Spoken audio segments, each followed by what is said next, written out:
Deməli, danışıq kimdən? Danışıq təmasibdən, ikinci təmasibdən.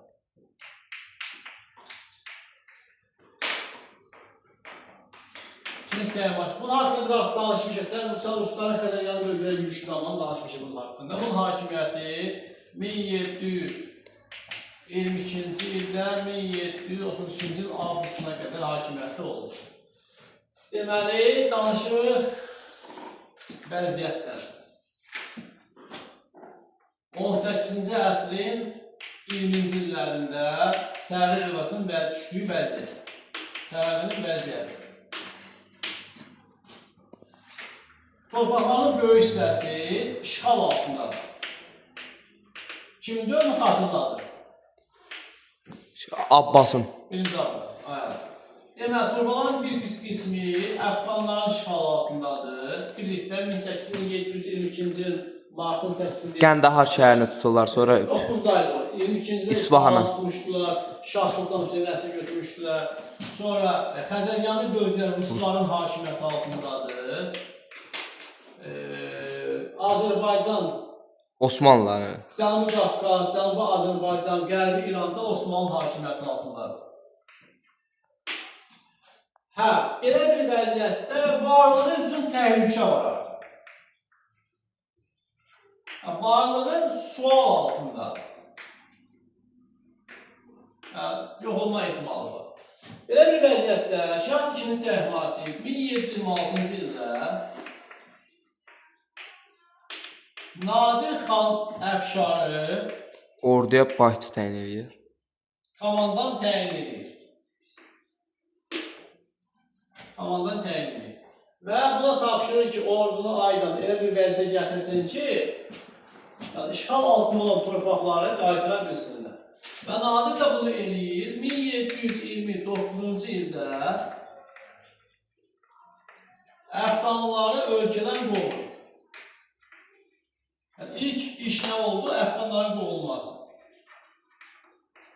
Əfqanları ölkədən qovdu və burada Heratı da tutur.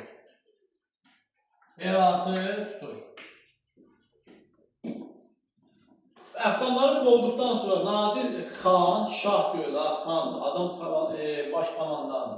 Nadir xan Osmanlılara qarşı hərbi əməliyyatlara başlayır. Bu da baş verdi 1730-cu ildə.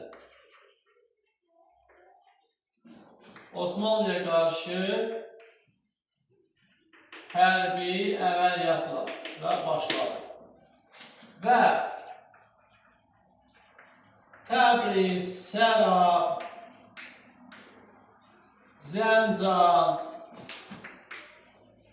Ərdəbil azad edilir. Yəni, belə deyək də, Azərbaycan cənub torpaqlarının taleyini həll edir Nadir xan Əfşar.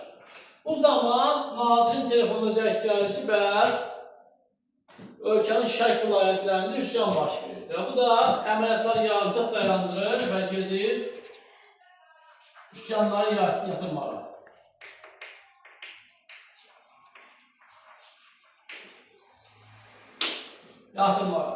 Deməli, Təhmasibin əlinə fürsət düşür. Təhmasibin qulağına söz-söhbət çatır ki, bəs küçədə, orada, burada cəmaat danışır ki, bəs şeydir, yəni Təhmasib elə yalını oturduğu taxta, bütün işlər görən kimdir? Nadir. Yəni, Nadirin nüfuzu artmışdır bu dövrəmdə. Artmasını kifayət qədər səbəb və bəhanə səbəblər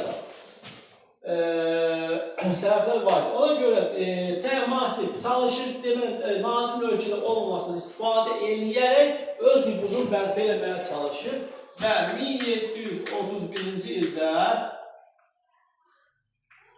Osmanlılarla döyüşə gedir. Nəticədə